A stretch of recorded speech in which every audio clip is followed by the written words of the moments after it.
आप सभी का स्वागत है सीएसएन स्टडी में। और आप लोग देख रहे हैं कक्षा 10 के विज्ञान यानी कि सैंपल पेपर 2, ठीक है, सेट 2 बना रहे हैं हम लोग टर्म 1 के लिए है।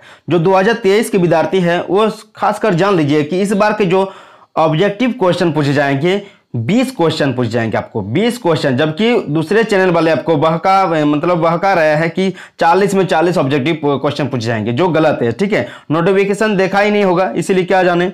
तो आपको जो बता रहे हैं 20 ऑब्जेक्टिव रहेंगे, 5 रहेंगे एक शब्द के, 5 रहेंगे आपको एक वाक्य के, और क्या रहेंगे, 3 रहेंगे 2.5 नंबर के। ठीक है, लेकिन दो आपको क्वेश्चन बनाना है और 2 क्वेश्चन रहेंगे आपके 5 नंबर के, लेकिन उसका एक उत्तर देना है। ठीक है, तो ये जानते ही हम लोग सेट 1 में भी बता चुके हैं, यदि नहीं देखे तो देख लीजिएगा सेट 1 कैसे है। ठीक है, नेक्स्ट हम लोग चलिए चलते हैं डायरेक्ट क्वेश्चन पर कि ग्रुप ए में जो जैसा कि आप लोग जानते हैं कि इस बार का नया पैटर्न के आधार पर 20 ऑब्जेक्टिव है, उसके लिए आपको जो ओमर सीट दिया जाएगा। ठीक है, भरने के लिए ओमर सीट दिया जाएगा जो कि नोटिफिकेशन में लिखा हुआ था। ठीक है, तो हम लोग ग्रुप वाइज कर लिए हैं, तो 1 से 35 तक क्वेश्चन है हमारे पास, 1 से 35 तक। जैसा कि आप लोग जानते हैं, यदि हमारे चैनल में इस क्वेश्चन पेपर को आप लोग लेना चाहते हैं तो इसमें आंसर भी दिया जाएगा, टेलीग्राम ग्रुप में जुड़ जाइएगा। ठीक है, आप लोग अबाउट में जाकर या सीएसएन स्टडी सर्च करने से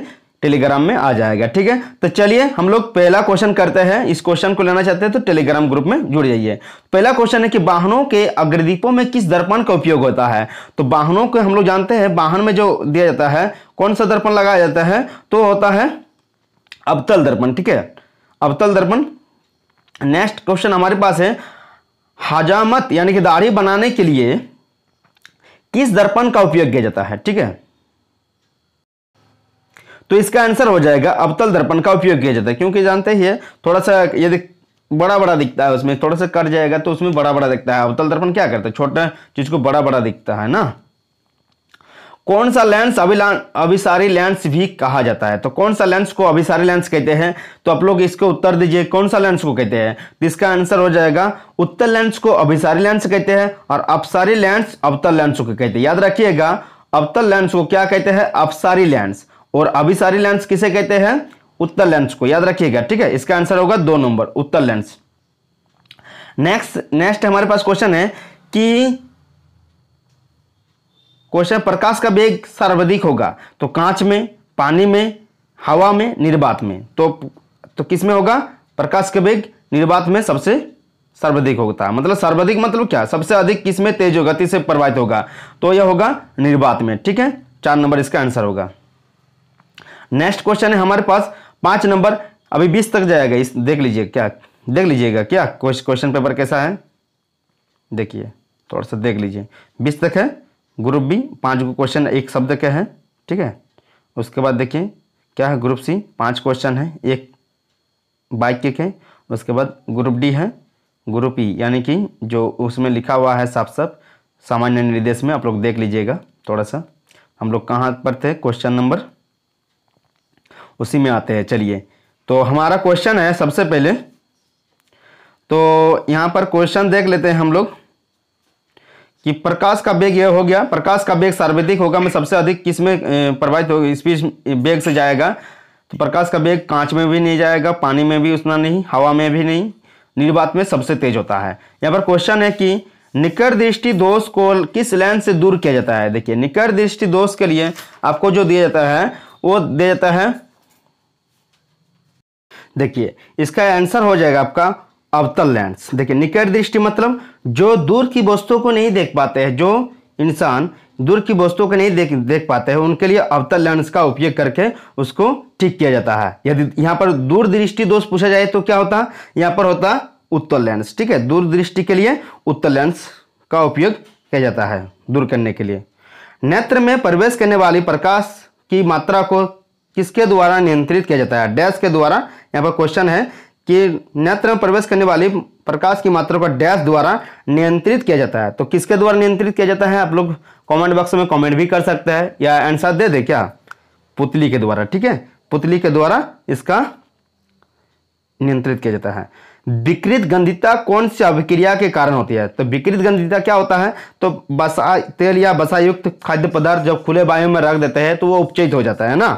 तो अब कौन सा अभिक्रिया होता है, यह होता है उपचयन अभिक्रिया। ठीक है, क्या कौन सा अभिक्रिया होता है? उपचयन अभिक्रिया होता है। नेक्स्ट हमारे पास है कि अभिक्रिया 4Na+O2 जब रिएक्शन करता है तो क्या देता है?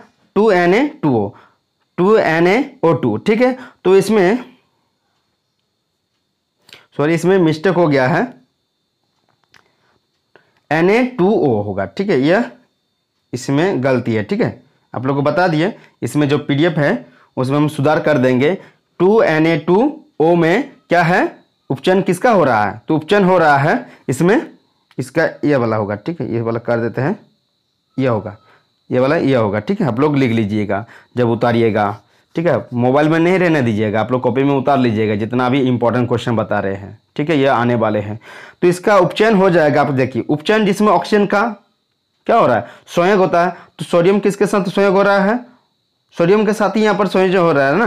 तो इसमें Na क्या होगा? यहाँ पर उपचयन होगा। यहाँ पर O भी नहीं होगा, यहाँ पर Na2O भी नहीं होगा, सिर्फ सोडियम होगा। ठीक है, नेक्स्ट क्वेश्चन क्या है? निम्नांकित में pH मान वाले वर्षा अम्लीय वर्षा कहेंगे। तो कौन सा pH मान वाले वर्षा को हम लोग अम्लीय वर्षा कहेंगे? तो pH मान वाले 6 को तो नहीं कहेंगे, 6.4 को भी नहीं कहेंगे। ठीक है, ये गलत है। तो आंसर क्या होगा? यहाँ पर नीचे देख लेते हैं, 4 नंबर ऑप्शन, 4 नंबर है, 4 है। यानी कि हम लोग जानते हैं 5.6 वाले, 5.6 से कम वर्षा मतलब वर्षा जब होती है 5.6 कम pH मान वाले वर्षा को क्या कहते हैं? हम लोग अम्लीय वर्षा कहते हैं। तो 5.6 मान कहाँ पर है? 5 ना, ये तो नहीं होगा, 6 वाला भी नहीं होगा, 6.4 भी। हम लोग जानते हैं कि 5.6 जब इससे pH मान कम वर्षा होती है, वर्षा जल की pH मान इससे कम होती है, तो उस वर्षा जल को क्या कहते हैं? हम लोग अम्लीय वर्षा कहते हैं। तो इसका आंसर हो जाएगा 2 नंबर। ठीक है, कौन अधिक क्षारीय है? तो कौन अधिक क्षारीय है? तो जानते हैं जिसका pH मान ज्यादा उसका वो क्या है? क्षारीय। जिसका pH मान ज्यादा, pH मान में मतलब 0 से 7 हो गया, 7 मतलब 0.6.9 आ जाएगा तो अम्लीय हो जाएगा। ठीक है, 7 रहेगा तो क्या होता है? उदासीन होता है। ठीक है, और 7 से 7.1, 7.1 से ठीक है 14 तक, ठीक है, ये क्षारीय है। ठीक है, क्षारीय में क्या होता है? जितना ज़्यादा सही, जितना ज़्यादा pH मान वो उतना अधिक क्षारीय, अधिक प्रबल क्षारीय होता है। अम्लीय में क्या होता है कि जितना कम, ठीक है, 0.1 और 2 किसका pH मान रहेगा, तो अम्लीय में क्या कहेंगे? 0.1 जिसका रहेगा वो pH मान क्या होगा? अधिक अम्लीय होगा। लेकिन मतलब प्रबल अम्ल कहेंगे उसको। ठीक है, लेकिन क्षारक में क्या होता है कि जितना अधिक, तो इसमें अधिक देखिए किसका है? pH मान 14, यानी कि यह प्रबल क्षारीय है, या आप लोग कह सकते हैं अधिक क्षारीय। ठीक है, नेक्स्ट क्वेश्चन है, पीतल किसका उदाहरण है? धातु का, अधातु का, उपधातु का, मिश्र धातु का। यानी पीतल जो होता है क्या होता है? मिश्र धातु होता है। आंसर नंबर हो जाएगा आपका 4 नंबर। ठीक है, नेक्स्ट क्वेश्चन हमारे पास है, कौन सी धातु को चाकू से काटा जा सकता है? तो आप लोग याद रखिएगा, जो सोडियम होती है उसको चाकू से काटा जाता है। ठीक है, आंसर हो जाएगा 3। नेक्स्ट क्वेश्चन हमारे पास है, संतरा में कौन सा अम्ल पाया जाता है? तो संतरा में कौन सा अम्ल पाया जाता है? याद रखिएगा, साइट्रिक अम्ल। ठीक है, कौन सा अम्ल? साइट्रिक अम्ल पाया जाता है। नेक्स्ट क्वेश्चन है हमारे पास कि लार में कौन सा एंजाइम पाया जाता है? तो लार में पाया जाता है टाइलिन। ठीक है, कौन सा? टाइलिन। आंसर नंबर 1 होगा। ठीक है, नेक्स्ट क्वेश्चन हमारे पास है, पाचन प्रक्रिया में वसा का इमल्सीकरण कौन करता है? नेक्स्ट क्वेश्चन 15 नंबर क्या है? इमल्सीकरण क्या होता है जानते हैं? जो पित्त लवण होता है वो क्या करता है? जो हमारे पित्त में लवण जो होता है, वसा का जो बड़े बड़े टुकड़ा होता है उसे क्या करते हैं? छोटे छोटे टुकड़ों में क्या करता है? विखंडित करता है। इस क्रिया को क्या कहते हैं? इमल्सीकरण कहते हैं। याद रखिएगा, जो पित्त लवण के द्वारा होता है, इसीलिए कहां पर होता है यह क्रिया? पित्त पर। ठीक है, आंसर हो जाएगा इसका 4 नंबर। ठीक है, नेक्स्ट क्वेश्चन है, वृक्क की क्रियाशीलता कम होने पर, यदि किसी के व्यक्ति का वृक्क की क्रियाशीलता कम होने पर रक्त को शरीर से बाहर निकालकर छानने की प्रक्रिया को क्या कहलाती है? तो इसको कहते हैं, हम लोग जानते हैं, अपोहन कहते हैं। क्या कहते हैं? अपोहन। Answer number 1। ठीक है, अपोहन मतलब किसी व्यक्ति का यदि ब्रिक खराब हो जाए तो उसको डायलिसिस किया जाता है, इंग्लिश में कहते हैं डायलिसिस किया जाता है, कि जो मशीन द्वारा उसको छान मतलब अशुद्धियों को दूर किया जाता है, जिस प्रक्रिया को कहते हैं अपोहन। ठीक है, नेक्स्ट क्वेश्चन क्या है, परागन का एक पुष्प से दूसरे पुष्प पर स्थानांतरित होना क्या कहलाता है। ठीक है, तो इसमें क्वेश्चन है कि परागन एक पुष्प है, ठीक है, इसके जो परागन होते हैं वो दूसरे पुष्प के, ठीक है, स्थानांतरित हो जाता है। ठीक है, स्थानांतरित हो जाता है, इसको क्या कहते हैं, तो इसको कहते हैं परागन। ठीक है, क्या कहते हैं, परागन कहते हैं। नेक्स्ट क्वेश्चन है, कोयला तथा पेट्रोलियम है, तो कोयला तथा पेट्रोलियम क्या है, ये तो नहीं है, बायोगैस भी नहीं है, नवीकरणीय योग्य संसाधन भी नहीं है, ये क्या है, इनमें से कोई नहीं, तो इनमें से कोई नहीं होगा क्या, नहीं, क्या होगा, इसका आंसर हो जाएगा आपका जीवाश्म ईंधन है। क्या है, जीवाश्म ईंधन। नेक्स्ट क्या है, चिपको आंदोलन किसके नेतृत्व में हुआ था, मेधा पाटकर, बिजू पटनायक, मेनका गांधी, सुंदरलाल बहुगुणा। तो इसका आंसर हो जाएगा सुंदरलाल बहुगुणा के नेतृत्व में हुआ था। ठीक है, एक स्वस्थ स्त्री में मासिक चक्र कितने दिनों का होता है, तो होता है 28 दिन का। कितने दिन का, 28 दिन का होता है। नेक्स्ट क्वेश्चन है हमारे पास, देखिए कि ग्रुप बी यानी कि एक शब्द में देना है। आप लोग जानते हैं चेहरा देखने के लिए सामान्यतः किस प्रकार के दर्पण का उपयोग किया जाता है, ये हमेशा समतल दर्पण का ही हम लोग उपयोग करते हैं।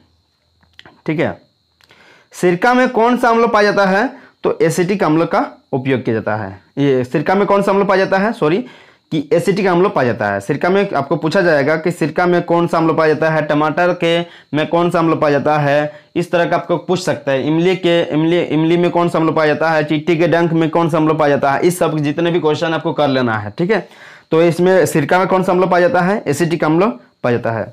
एक ऐसी धातु का नाम बताएं जो कमरे के ताप पर द्रव होती है। देखिए आसान सा ही क्वेश्चन पूछेंगे आपको, अगले बार भी देख सकते हैं, आसान ही पूछा था, लेकिन पढ़ेंगे तब ना आसान होगा। तो एक ऐसे धातु का नाम बताइए जो कमरे के ताप पर द्रव होती है, वो होती है पारा। ठीक है, क्वेश्चन हो गया पारा, आंसर हो जाएगा इसका पारा। अमीबा के किस अंग में पाचन क्रिया होती है, तो अमीबा के खाद्यान्नी में पाचन क्रिया होती है। ठीक है, याद रखिएगा। नेक्स्ट क्वेश्चन क्या है, गंगा नदी की कुल लंबाई कितनी है, तो गंगा नदी की कुल लंबाई है 2500 किलोमीटर। ठीक है, गंगा नदी की कुल लंबाई पूछ सकता है, कितना है, 2500 किलोमीटर। ग्रुप सी है, चिपको आंदोलन क्या है, तो वृक्षों की, देखिए एक शब्द में देने के लिए कहा, एक शब्द में हो गया, एक वाक्य में, क्या, एक वाक्य में। ठीक है, तो एक वाक्य में हम लोग देंगे कि चिपको आंदोलन क्या है, वृक्षों की रक्षा के लिए उनसे चिपक जाना। 1970 के प्रारंभिक दशक में गढ़वाल के रैनी ग्राम में महिलाओं द्वारा चलाया गया आंदोलन है। ठीक है, यह क्या है, चिपका आंदोलन, जो वहां पर महिला थे तो उन लोगों ने वृक्षों से चिपक गए थे, और 1970 के यह आंदोलन जो चला, यह वृक्षों को बचाने के लिए था। यह कब हुआ था, 1970 में। कहाँ हुआ था, रैनी ग्राम में हुआ था। इसी को नाम दिया है चिपको आंदोलन, मतलब वृक्षों को बचाने के लिए क्या किए थे, चिपक गए थे वहां के सारे महिला। ठीक है, इसी का नाम दिया है चिपको आंदोलन। आकाश का रंग नीला क्यों होता है, तो प्रकाश के परिकिरण के कारण। ठीक है, देखिए एक शब्द में बोले हैं तो एक शब्द में एक ही फुल स्टॉप होगा कि प्रकाश के परिकिरण के कारण आकाश का रंग नीला होता है। ठीक है, नेक्स्ट क्वेश्चन है, किस लेंस की क्षमता धनात्मक तथा किस लेंस की क्षमता ऋणात्मक होती है। अभिसारी लेंस, अभी बताए, अभिसारी लेंस और अपसारी लेंस। तो अभिसारी लेंस किसे कहते हैं, अपसारी लेंस किसे कहते हैं। अपसारी लेंस यानी कि उत्तल लेंस को कहते हैं, अपसारी मतलब अवतल लेंस को कहते हैं। ठीक है, तो इसको मान सकते हैं हम लोग, अभिसारी मतलब उत्तल लेंस है, क्या है, मान क्या है ही, उत्तल लेंस को ही अभिसारी लेंस कहते हैं ना, अपसारी मतलब अवतल लेंस। ठीक है, तो यहां पर है कि उत्तल लेंस की क्षमता धनात्मक तथा और अवतल लेंस की क्षमता क्या होती है, ऋणात्मक होती है। ठीक है, क्या होती है, ऋणात्मक होती है। याद रखिएगा, उत्तल लेंस की क्षमता क्या होती है, धनात्मक, यानी कि अभिसारी लेंस के आपको पूछ सकते हैं अभिसारी लेंस की क्षमता क्या होती है, धनात्मक होती है, अपसारी लेंस की क्षमता ऋणात्मक होती है। याद रखिएगा। ठीक है, नेक्स्ट क्या है कि अम्लीय वर्षा क्या है, अभी हम लोग पढ़े ऊपर में, 5.6 से कम होने मतलब pH मान जिसका 5.6 से कम हो जाएगा जिस वर्षा जल का, उसको क्या कहेंगे हम लोग, अम्ल वर्षा कहेंगे। उसी को लिखे हैं कि जब वर्षा जल के पीएच मान 5.6 से कम होता है तब उसे अम्लीय वर्षा कहते हैं। ठीक है, अम्ल वर्षा कहते हैं या अम्लीय वर्षा कहते हैं। नेक्स्ट क्वेश्चन है क्या, अमलगम क्या है? तो मिश्र धातु में एक धातु पारा, ठीक है, मिश्र धातु जो होती है एक धातु यदि पारा रहे तो उसको क्या कहते हैं हम लोग? अमलगम कहेंगे। ठीक है, तो ये था हमारे पास, ये तो आकाश में तारे क्यों टिमटिमाते हैं। ठीक है, ये तो आपका 2.5 नंबर के मार्क्स में है, आप लोग खुद से लिख सकते हैं। आपको क्वेश्चन बता रहे हैं, देखिए क्वेश्चन बता देते हैं। आश्वित जल में विद्युत का चालक क्यों नहीं होता है जबकि वर्षा जल होता है? हमारे शरीर में वसा का पाचन कैसे होता है? ये सब को बनाना है आप लोग को खुद से। यदि नहीं बना पाएंगे कमेंट बॉक्स में जरूर कमेंट कीजिए, हम लोग इसका आंसर आपको बताएंगे।